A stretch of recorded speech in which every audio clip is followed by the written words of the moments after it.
This is KGW News at 5. We begin at 5 o'clock with a deadly chase and shooting. A Clackamas County deputy shot and killed a man last night along I-205. Authorities say the suspect was armed with a gun and was trying to carjack people. KGW's Pat Doris joins us with what we know about this case so far. Pat? Well, Laurel, we know very little about that brief moment that was right before the shooting. But thanks to recordings from the officers who are pursuing the suspect and their dispatch center, we do have a pretty good idea of what it was like leading up to that very final moment. And it includes a statement from one of the pursuing deputies that he did not want to get involved in a deadly force encounter in Portland. This is what it looked like at the end, but the chase that led to this began sometime after 10 p.m. Wednesday night. Clackamas County Sheriff's deputies tried to get the driver to stop, but he ignored them and eventually got on Interstate 205 going north. They put out spike strips and flattened one of the car's tires, but it did not slow him down much. As deputies pulled alongside, they made a scary discovery. Here's one of the radio calls. You got a gun, everybody back off, you got a gun. They continued following the driver and after a bit neared Portland, which is when a deputy apparently got uncomfortable thinking about the ramifications of a possible shooting in the city limits. Here's that radio traffic with some editing for clarity and time. So I do not want to get into a deadly force up into Portland. Can we see if there's any Portland cars that are able to engage this? Still 205 north, coming up to Powell, speed 93. He's not slowing down anymore, and I don't want to get in use of force. Let's terminate this. A bunch of Portland cars coming to that. You want to hang on a little bit? We'll follow it. Just follow it a distance for a little bit, guys. We've asked the sheriff's office to explain why the deputy was willing to let the person go to avoid an incident in Portland. They've not yet responded. Regardless, things were about to get bad fast. Here's another selection of radio clips that will give you a feel for how this all went down. 3-6, he's got a handgun. He pointed it right out the driver's window at me. Just past Powell, still speed 85. He's running with a handgun in his hand. Right near too, he's kind of playing Frogger, pointing a gun at someone, about to carjack someone. He's under Market Street trying to carjack people. Shot fired, he said, not at my mark. 183 shots fired. The Portland Police Bureau is now investigating the shooting. Back to you. Thank you, Pat. In Albany, a police detective was also involved in a shooting incident. He fired a shot while trying to arrest two suspects during a chase last night. They were wanted on warrants. The suspects were not hit and were eventually arrested. Police said at one point, one of the suspects used their car to ram vehicles in a grocery store parking lot. The detective is on leave, which is standard department policy. A count is underway to figure out how many homeless people there are in Multnomah County. It happens at least every other year, but it was postponed last year because of the pandemic. KGW's Bryant Clerkley went out today with a crew. And Bryant, this is a big deal, especially right now. That is right. Hello, Laurel. This homeless count is crucial because this will be data compiled to figure out how the pandemic has affected the homeless population here in Multnomah County. And crews are going to different homeless camps and asking demographic questions and some new questions about the pandemic. Yes, ready to hit the streets for another day for our clients. After 3 years, the point-in-time count is back. We're going to head to 33rd Drive. Crews from Cascadia Behavioral Health Care are preparing to go out to survey the homeless populations across the county. Sleeping bags, yeah. Oh, tents? Yeah, let's put some tents in here.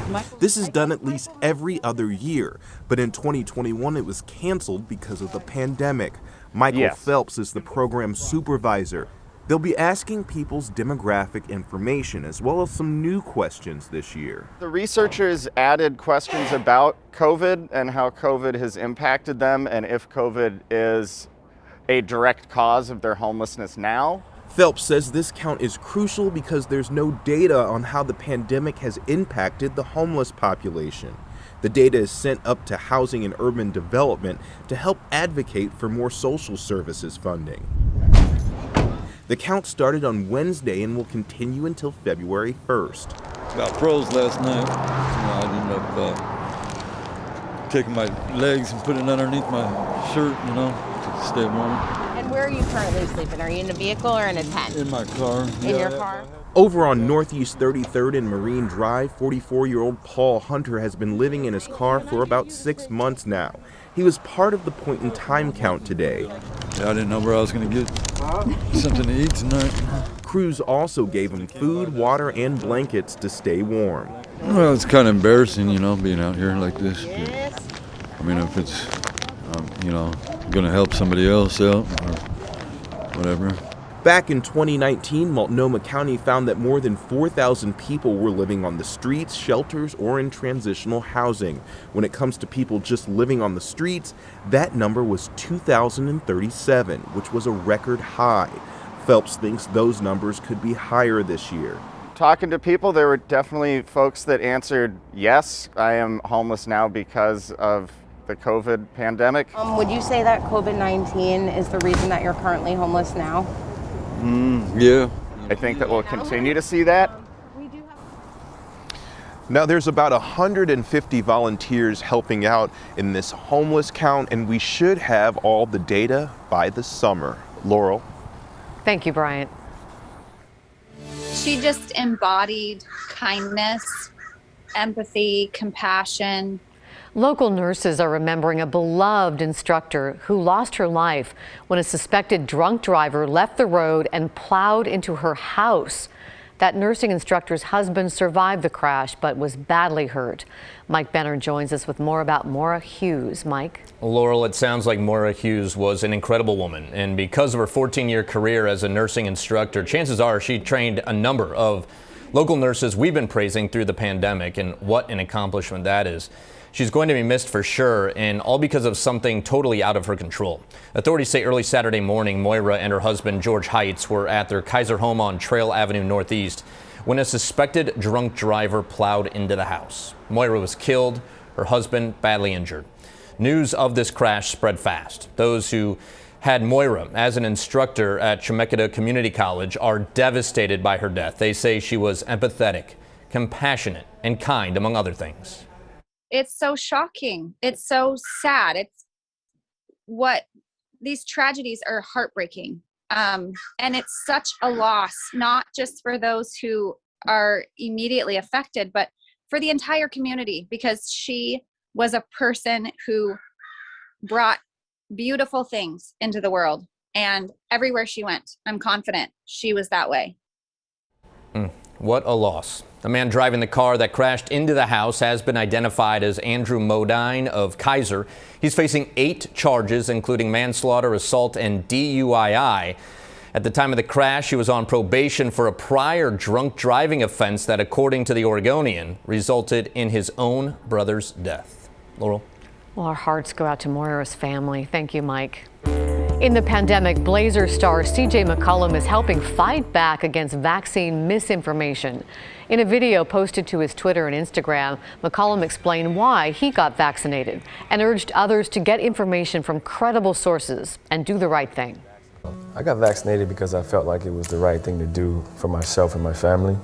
For me, the normalcy of being comfortable around my grandmother, being able to be comfortable around my father, my mother, the family gatherings, the Sunday dinners, those are the things that I really miss. COVID isn't going anywhere.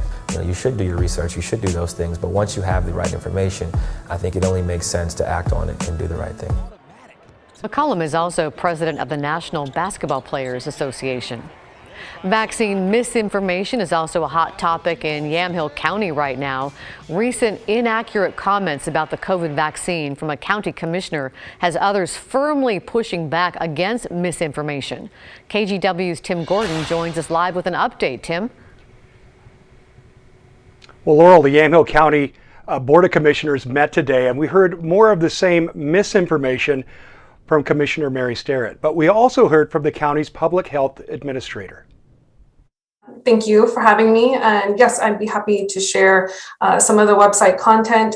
Yamhill County's top public health official met with the board to discuss the public health website, one that both Mary Starrett and board chair Lindsay Berschauer wanted to see changed. Some of this information needs to be a bit more balanced in terms of how we're portraying these options around COVID to our public. Some of the changes the two commissioners wanted around prevention and in-home COVID care have already been updated. Many of the things that are listed in the request to add to the website are present on our website. But for the misinformation about the safety of COVID-19 vaccines promoted by Sterrett, the public health administrator drew the line. These are things that are out there that many people are buying into. And so I think the risk of taking information that has not been proven and putting it on our website is where do we stop and who's making those decisions. And she had support from Commissioner Casey Kulla. Putting something onto a treatment page that's not authorized, that doesn't have rigorous studies behind it, is irresponsible. The discussion of vaccines got the biggest debate, with Sterrett lobbying for removing safe and effective from the description of COVID vaccines. And I'm a little bit concerned about our liability when we say getting vaccinated prevents severe illness, hospitalization, and death. So that might be a question for Christian, in that we're making a statement which we know is not true. But the data also still continues to clearly show that hospitalizations and deaths are drastically reduced by individuals being vaccinated. In fact, Dr. Manfred noted those who are unvaccinated are 16 times more likely to end up in the hospital with COVID. The debate had something riding on it. Sterrett threatened to block a letter from commissioners needed to renew the health department's accreditation if her demands weren't met. I don't know. I'm finding this very frustrating. Okay. Sorry. Anyhow, I'm done. But despite that, she thanked Dr. Manfred and agreed to sign off on the letter. All three commissioners approved it, with Kulla putting it like this. I think that it didn't need to have a conversation where you push Director Manfred to change things on a website that she doesn't want to change. But given that, I'm in approval of this letter. And Kulla was the only one who disagreed about commissioners continuing this back and forth about the website, clearly wanting staff and the Board of Health to manage that. But both Sterrett and Berschauer say they want a few more of their concerns addressed. Laurel. Thank you, Tim.